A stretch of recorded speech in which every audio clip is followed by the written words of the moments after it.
Oh my god, I'm just gonna let it flow. It's all gonna come out. We're gonna talk about a new product that Pokemon's been putting out. So Pokemon's been teasing some new product that's been coming out lately. It's gonna be coming out soon. The big one was the Ultra Premium Collection that was talked about, right? The new Charizard Ultra Premium Collection.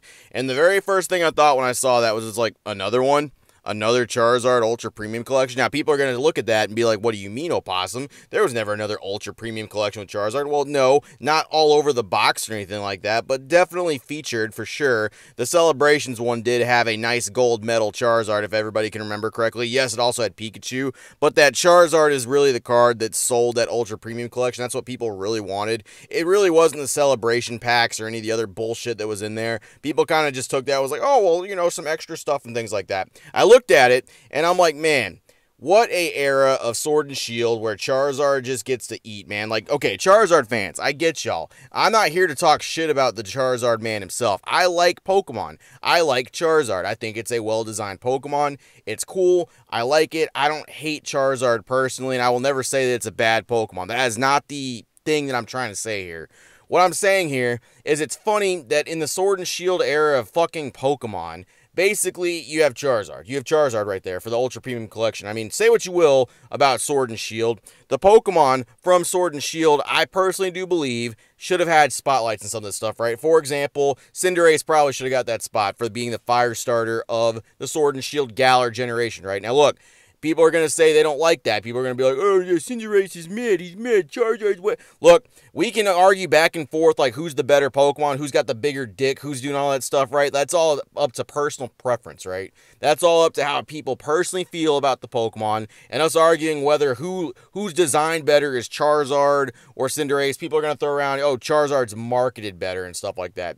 And yes, I will admit that people probably do like Charizard a little bit more, but that's just because that's the marketing standard. That's what people are willing to do.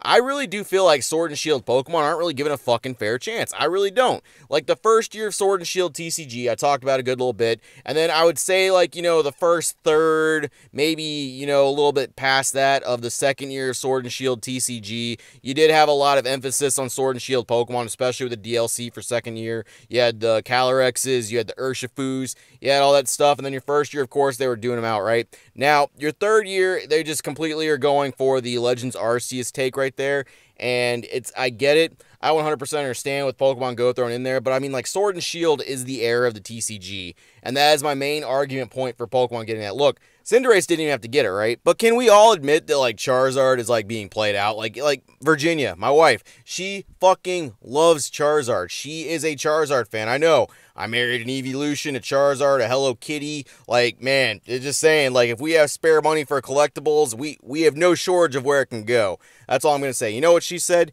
You know what she said about Charizard? I will let her tell you what she said when she saw this Ultra Premium Collection for Charizard. It's overrated. It is overrated, though. Is it? Yeah. Yeah. Oh. And I didn't pay you no money either? No, you didn't pay me any money. But I do think they could have given, like, any other Pokemon, any other fire Pokemon. Like, any of them? Well, I mean... Even Boober? Yes, especially Magmar. And that's coming from a Charizard fan. I put up a story. I put something up on Instagram and let people fucking have at it. I let people just say whatever the hell they wanted. And you know what people generally said? Even people who are Charizard fans, which is a good, it's a good portion of people in this community, right? There's a good chunk of people that like Charizard. Even some of them are like, man, this is getting played out. Like this Ultra Premium Collection. I mean, the big YouTubers, man, don't listen to what they have to say really on this topic, because this just is easy clicks, easy money, easy breaks, easy product promotion. They don't really even like that. I'm not here to say they're not a part of the community or anything like that, but they're a different part of the community. They're not really the average collector anymore, and what they're trying to do is get those views and get that clout and all that stuff. And look, I'm making a YouTube video about it too. I'm no better than them. I'm not saying that I am, but I am still in the realm of average collecting, and I will still put my fucking hat in there. I will be the counterculture to what all these other people are saying, because you got a lot of people right now that are advising you heavily about how this product is going to be printed, how much it's going to be valued, what you should fucking do, where you should dig, like everything about this product people are already talking to you about.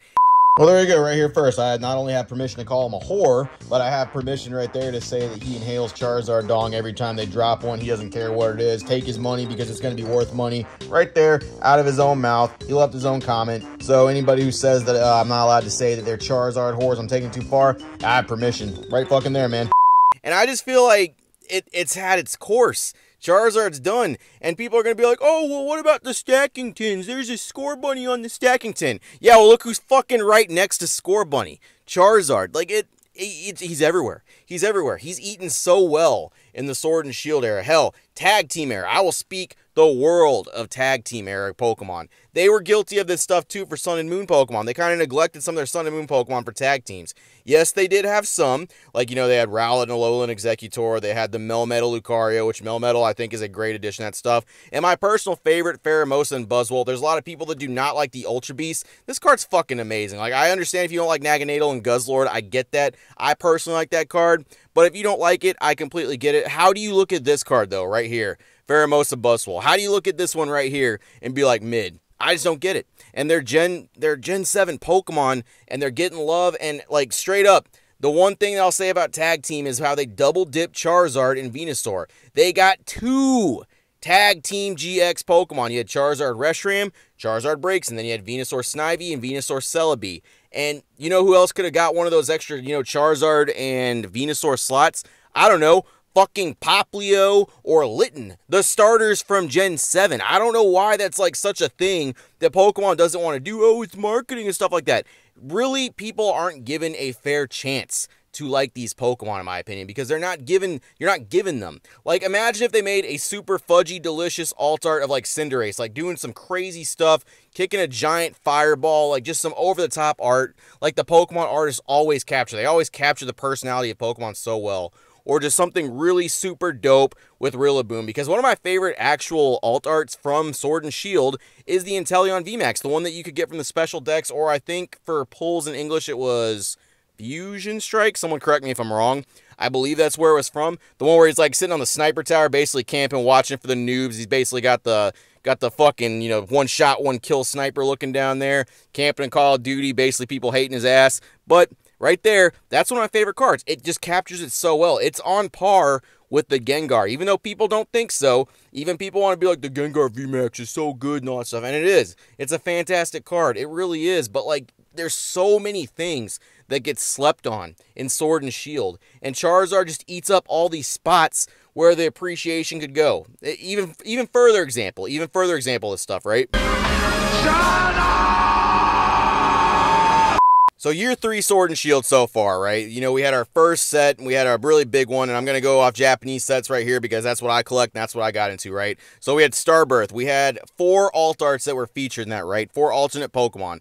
We had Arceus. Makes sense for Legends Arceus, of course. We then have Lumineon, which is a Gen 4 Pokemon, which, you know, Legends Arceus is supposed to be the Hisui region, which is, you know, Sinnoh's ancestor and all that stuff. It's heavily Gen 4, right? And then you got Honchkrow, also a Gen 4 Pokemon. Then who also is randomly thrown in there? Charizard. It doesn't make any sense. Why is Charizard in there? Why is this art for Charizard also just a worse version of art that already exists? And that's, of course, my opinion. You're welcome to yours.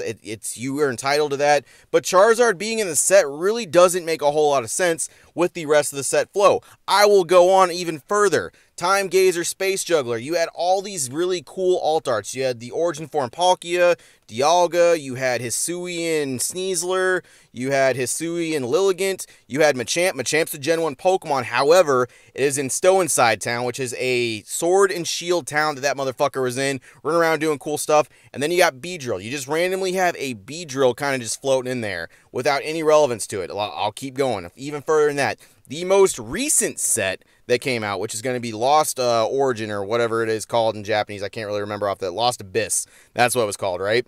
You got, of course, Giratina. Makes sense, right? It's a Gen 4, and it's playing heavily off of that. You got Rotom. Rotom is a Gen 4 Pokemon as well. Makes perfect sense, especially with them capitalizing on that. You got Galarian Berserker, which a lot of people say this card should not be in the set. They say it shouldn't be there. No. This is still a Sword and Shield era of TCG, and Galarian Berserker is a Sword and Shield Pokemon. If anything, number 4, Aerodactyl shouldn't be in the set. That motherfucker makes no sense with the set flow. Once again, All these cards are beautiful. The Beedrill, I love it. The Aerodactyl, it's so dope. The Charizard card, it still looks good. But when it comes to like set flow and what people are willing to like put on top, it's Charizard, Gen 1, and all that other stuff right now. Look, hot take right here. If they had put the Aerodactyl, the Charizard, and the Beedrill into Pokemon Go set, honestly, I feel like that set would have been a lot more hype because a lot of people remember Pokemon Go from the summer of 2016 where everybody was out there getting all sweaty, rubbing nuts and all that stuff together, and everybody was catching stuff. Like, that's the year people remember, and there was only 150 Pokemon in the set actually at the time. It only had Gen 1 for that era of Pokemon Go. They still kept a couple other things in there. They had the Melmetal VMAX, or not VMAX. Yeah, was there a VMAX for that? Yeah, in Pokemon Go there was, right? They had the Melmetal, which made perfect sense because Meltan was revealed on Pokemon Go. It made sense. It was something that made actual sense. And I feel like they could have put the Charizard, the Aerodactyl, and the Beedrill all in there. And I kind of feel like that would have made more sense, and they could have focused a little bit more on, I don't know, the Hisuian Pokemon or anything from Sword and Shield, because that is the era. And I feel like Sun and Moon did it too. And people kind of let it slide. People are willing to let the Kanto Pokemon slide for tag teams like in Sun and Moon because Let's Go Pikachu and Let's Go Eevee did come out. That is a Kanto remake. I will cut them some slack. But the double dipping for Charizard and Venusaur when they already had Alt-Arts, they already had tag teams, I feel like giving them two, you could have put that stuff towards Sun and Moon Pokemon, especially the starters that were neglected. That's just my personal opinion. And like when it comes to these ultra premium collections, like there's so many other things you could do. I feel like Cinderace should get that spot personally. But even if you don't, and there was people that disagreed with that, there's so many other Pokemon. You could have put fucking Typhlosion in there. You could have put a plethora of Pokemon in that spot for that stuff. You could have did like where they had the Zacian and Zamazenta Ultra Premium Collection for like Shiny Star V and Shining Fates. Like you could have did that stuff, right? Like, I mean, there's examples of this happening. And I just feel like Charizard, even Charizard fans are getting fed up with this stuff, man. It's to the point now where Charizard fans are like, yeah, I'm kind of full, man. And I don't know. I kind of want to try something a little different. And it's getting to that point where, like, the only people that are hyping it up are people whose channels are affected by it, kind of. Like, yes, are people going to get it? Is it going to be a fantastic product? Absolutely. It's just, I feel like y'all could do better. I feel like y'all can diversify it up. We have 989 Mons, or more than that now, I think, with the Hisuians or something like that. There's so many Pokemon that you can be, like, picked from. I feel like it's just getting Charizard. He's stale. He's old, man. He's retiring. He's a retired thing. The last time I liked with Charizard was actually him with Leon. Leon, who had a great story in Sword and Shield. You know, he's like basically coming to terms that he's not the best Pokemon trainer anymore. He's about to get beat by a kid. Very relatable to people that are getting beat by other content creators on the platform. Weird. But Leon was likable. I liked his Charizard. I liked how it's going. And that's really it. That's just my opinion. Let me know how you feel about it in the comments below. Let me know how you feel about it. I know this is kind of a hot take.